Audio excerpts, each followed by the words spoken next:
अंकिता भंडारी की जांच को लेकर इस वक्त बड़ी खबर आ रही है। उत्तराखंड के मुख्यमंत्री पुष्कर सिंह धामी ने बड़ा आदेश दे दिया है। उन्होंने कहा है कि अंकिता भंडारी केस की जांच अब सीबीआई करेगी। यानी जो डिमांड उत्तराखंड में लंबे वक्त से हो रही थी, पिछले 3 वर्षों से, क्योंकि सितंबर 2022 में अंकिता हत्याकांड हुआ था, ऋषिकेश के वनंतरा रिजॉर्ट में अंकिता के साथ वहां पर जो भी अनहोनी हुई थी, उसकी जांच इससे पहले उत्तराखंड पुलिस की एसआईटी टीम कर रही थी। लेकिन इसके बाद लगातार विरोध ये था, लोगों का ये डिमांड थी कि इस केस की जांच सीबीआई के द्वारा करवाई जाए। और आखिरकार उत्तराखंड के मुख्यमंत्री ने ये डिमांड मान ली है जनता की, और अंकिता भंडारी केस की जांच अब सीबीआई के द्वारा करवाई जाएगी। इससे पहले आपको बता दूं कि बीच में बहुत सारा उत्तराखंड में प्रोटेस्ट हुआ। उत्तराखंड में उर्मिला सनावर नाम की जो एक महिला है, उनके तमाम वीडियोस और लाइव सेशन जब सामने आए, तो उसके बाद में पूरे उत्तराखंड में उबाल मचा और उत्तराखंड के लोग सीबीआई की जांच की मांग को लेकर और कथित वीआईपी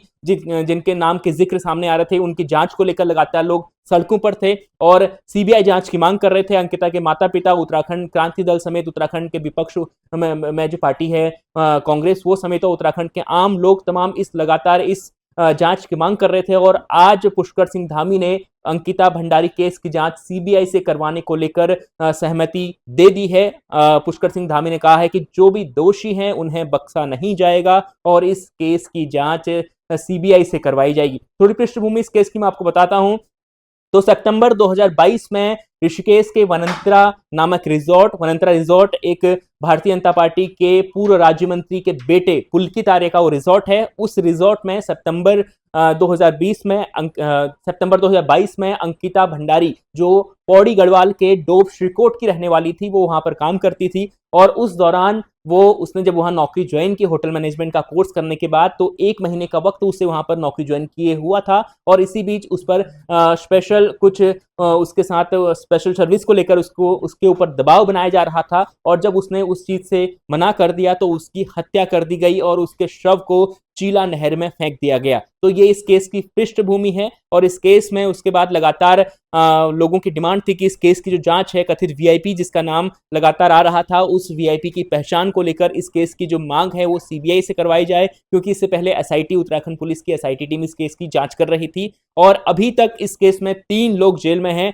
जिसमें उस रिजॉर्ट का मालिक पुलकित आर्य और उसके 2 सहयोगी सौरभ भास्कर और एक दूसरा सहयोगी जो है वो उन्हें उम्र कैद की सजा मिली हुई है, वो जेल में है। और जिस वीआईपी का जिक्र लगातार हो रहा था, वो वीआईपी पर अभी कोई ऐसी जांच सामने नहीं आई थी, कोई रिजल्ट सामने नहीं आया। जिसके बाद लोगों की डिमांड थी, अंकिता के परिवार की और उत्तराखंड के लोगों की, स्थानीय लोगों की डिमांड थी कि इस केस की जांच जो है वो सीबीआई से करवाई जाए। और सीबीआई जांच में ही पता चलेगा कि इस केस में क्या हुआ था अंकिता के साथ। और ये तमाम चीजें जब सामने आई, उत्तराखंड में खूब प्रोटेस्ट हुए और अब पुष्कर सिंह धामी ने अंकिता केस की जांच को सीबीआई को सौंप दिया है। अब ये केस सीबीआई हैंडल करेगी। जिसके बाद इस केस में क्या हुआ था अंकिता के साथ, उस दिन उस रात क्या हुआ, तमाम चीजें सामने आ सकती हैं। इस खबर पर लगातार बने रहेंगे, देखते रहिए न्यूज़ 24 उत्तराखंड उत्तर प्रदेश।